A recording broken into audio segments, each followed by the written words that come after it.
Good morning students. हम लोगों ने बुद्धि पढ़ी कल और बुद्धि के बारे में पढ़ा, बुद्धि के प्रकार पढ़े और बुद्धि के कुछ सिद्धांत पढ़े जिसमें द्विकारक सिद्धांत और बहुकारक सिद्धांत थे। आज हमारा 4th यूनिट का लास्ट टॉपिक है व्यक्तित्व यानी पर्सनालिटी। तो आज हम लोग उसका अर्थ, परिभाषा और वर्गीकरण पढ़ेंगे व्यक्तित्व का। तो व्यक्तित्व जिसको इंग्लिश में हम पर्सनालिटी कहते हैं।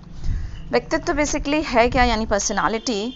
व्यक्तित्व अंग्रेजी अनुवाद पर्सनालिटी है, जिसका अंग्रेजी शब्द पर्सनालिटी है, जो कि लैटिन भाषा के शब्द परसोना से मिलकर बना है। परसोना का अर्थ होता है नकाब, मुखौटा एक तरीके से। व्यक्तित्व इस शब्द के अनुसार बाहरी वेशभूषा और दिखावे के आधार पर परिभाषित किया जाता है। यानी जो इसका अगर शाब्दिक अर्थ की बात करें हम कि व्यक्तित्व का क्या अर्थ है, मुखौटा। जो चीज़ आपको बाहर से दिखाई दे रही है वही आपका व्यक्तित्व है। एक तरीके से बाहरी जो मुखौटा है वो ही आपका व्यक्तित्व है जो बाहर से दिखाई देता है। लेकिन जिस व्यक्ति का बाहरी दिखावा साधारण होता है उसका व्यक्तित्व उतना अच्छा नहीं समझा जाता, परंतु जिस व्यक्ति का बाहरी दिखावा बहुत भड़कीला होता है उसका व्यक्तित्व अच्छा समझा जाता है। परंतु इस तरीके की परिभाषा को तुरंत ही अवैज्ञानिक घोषित कर दिया गया। ये जो शाब्दिक परिभाषा थी कि पहले जैसा चीज़ दिखती है अगर वो बहुत अट्रैक्टिव दिखती है तो वो बहुत अच्छी है, ये गलत है। इस चीज़ को अघोषित किया। इसके बाद धीरे धीरे बहुत से मनोवैज्ञानिकों ने व्यक्तित्व की अलग अलग परिभाषाएं दी। जैसे कि व्यक्तित्व की कुछ परिभाषाएं हैं।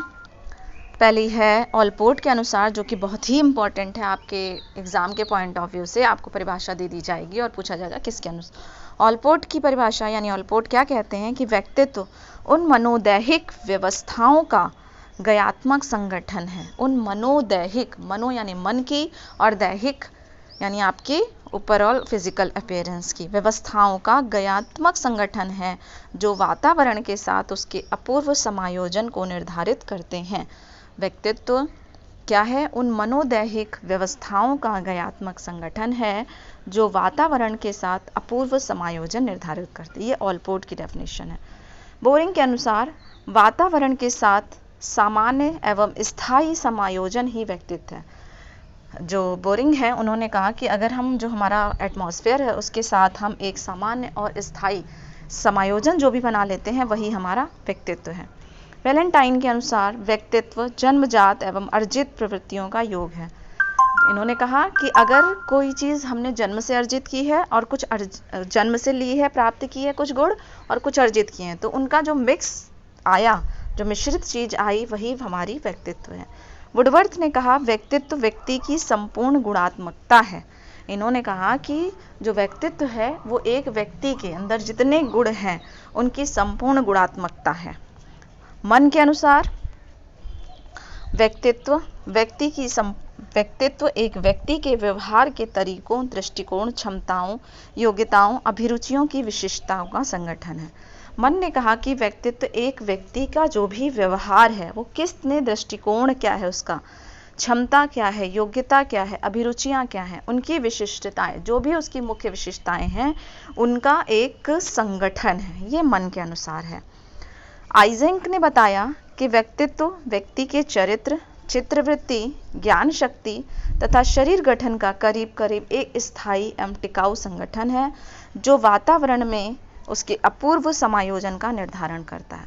आइजेंक ने कहा कि व्यक्तित्व जो है वो किसी भी व्यक्ति के चरित्र क्या है, कैसा है उसका, उसकी चित्रवृत्ति कैसी है, ज्ञान कैसा है, शरीर का गठन कैसा है, एक तरीके से स्थायी, एक व्यक्ति की स्थायी संरचना कैसी है, जो वातावरण के साथ एक समायोजन स्थापित कर पाए, वही व्यक्तित्व है। तो इन परिभाषाएं, जितनी भी लोग मनोवैज्ञानिकों ने जो परिभाषाएं दी हैं, इन परिभाषाओं के आधार पे व्यक्तित्व के कुछ गुण बताए गए। जैसे मनोशारीरिक तंत्र, व्यक्तित्व जो है मनोशारीरिक तंत्र है, मन और शरीर का मिला हुआ एक तंत्र है। गयात्मक संगठन है, यानी कि जो चीज़ें डायनेमिक हो रही हैं, जो हमारे शरीर में चीज़ें घटित हो रही हैं, हमारा दृष्टिकोण, हमारी योग्यता, ये चीज़ गयात्मक संगठन है। और तीसरी चीज़ जो सामने आई इन परिभाषाओं से वो है कि वातावरण के साथ अपूर्व समायोजन का निर्धारण। जो भी हमारे सामने एनवायरनमेंट है उस एनवायरनमेंट के साथ हम कैसे एडजस्टमेंट करते हैं उसका नियोजन या निर्धारण, डिटर्मिनेशन, वो भी हमारा व्यक्तित्व ही है। अब हम अगर बात करते हैं मोटा मोटा कि व्यक्तित्व को हम कैसे बांटें, कैसे डिवाइड करें, तो व्यक्तित्व को जुंग के द्वारा, मनोवैज्ञानिक थे जुंग, उन्होंने मनोवैज्ञानिक जुंग ने इसका वर्गीकरण किया और इन्होंने कहा, चूंकि व्यक्तित्व का वर्गीकरण कई लोगों ने किया लेकिन जुंग का वर्गीकरण जो है वो सर्वाधिक माना जाता है। इन्होंने मनोवैज्ञानिक लक्षणों के आधार पे, जो मनोवैज्ञानिक लक्षण बताए गए कि हमारा व्यक्तित्व क्या है, जो मन और शरीर का संगठन है, वातावरण के प्रति समायोजन है, गयात्मक है, इसके आधार पे इन्होंने बताया कि व्यक्तित्व मुख्य रूप से 3 प्रकार के होते हैं या 3 भागों में बांटा जा सकता है। पहला व्यक्तित्व कैसा होता है, अंतर्मुखी, जिसको इंट्रोवर्ट कहते हैं। अंतर्मुखी व्यक्तित्व वाले जो व्यक्ति होते हैं वो कैसे होते हैं, वो संकोच करने वाले होते हैं, एक तरीके से आदर्शवादी होते हैं। इसी स्वभाव के कारण वो अपने विचारों को स्पष्ट रूप से व्यक्त नहीं कर पाते। जो अंतर्मुखी व्यक्तित्व वाले व्यक्ति होते हैं उनके विचार तो बहुत अच्छे होते हैं लेकिन वो संकोची प्रवृत्ति के होने के कारण अपने विचारों को व्यक्त नहीं कर पाते हैं। ये बोलना मिलना कम पसंद करते हैं, पढ़ने में अधिक रुचि लेते हैं, इनकी कार्य क्षमता भी अधिक होती है। अंदर से ये बहुत स्ट्रांग होते हैं, बस उन चीज़ों को वो दिखावा नहीं कर पाते हैं। तो ये इंट्रोवर्ट वाले व्यक्ति यानी अंतर्मुखी व्यक्तित्व वाले व्यक्ति होते हैं। दूसरा उन्होंने वर्गीकरण बताया बहिर्मुखी।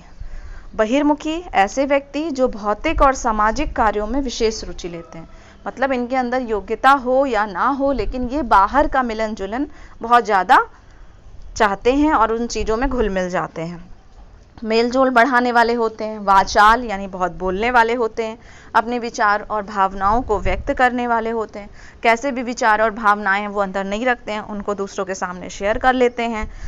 इनमें आत्मविश्वास चरम सीमा पर होता है और बाह्य सामंजस्य के प्रति सचेत रहते हैं, मतलब इनका जो कॉन्फिडेंस लेवल होता है बहुत ही हाई होता है और ये बाह्य सामंजस्य के प्रति सचेत रहते हैं। जो भी इनके बाहर का एनवायरनमेंट रहता है उसके प्रति बहुत ही एक्टिव रहते हैं, जो बहिर्मुखी वाले व्यक्तित्व होते हैं। तीसरा प्रकार इन्होंने जो वर्गीकरण किया वो है उभयमुखी। उभयमुखी जिनमें दोनों के लगभग मिलते जुलते गुण पाए जाते हैं। इस प्रकार के व्यक्ति कुछ परिस्थितियों में बहिर्मुखी दिखाई देते हैं और कुछ परिस्थितियों में अंतर्मुखी दिखाई देते हैं।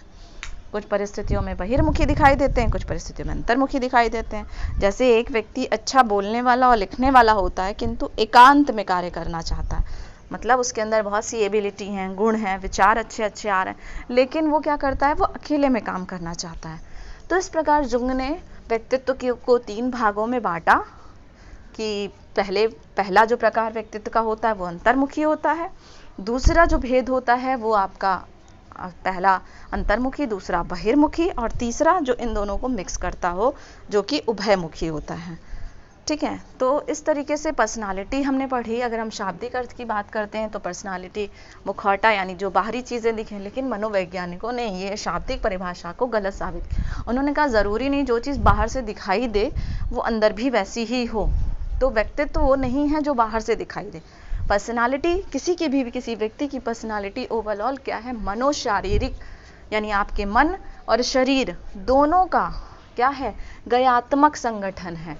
ठीक, तो और जो वातावरण के प्रति सामंजस्य स्थापित कर सके। 3 बातों को याद रखेंगे जो कि ऑलपोर्ट की डेफिनेशन को बताते हैं। पहला मनोशारीरिक, गयात्मक और वातावरण के प्रति सामंजस्य स्थापित करने वाला, ये 3 चीज़ें जोड़ती हैं ऑलपोर्ट की डेफिनेशन को। तो ये पर्सनालिटी है कि पर्सनालिटी के डेफिनेशन हुए और उसके प्रकार, जुंग के अनुसार हमने प्रकार बताए।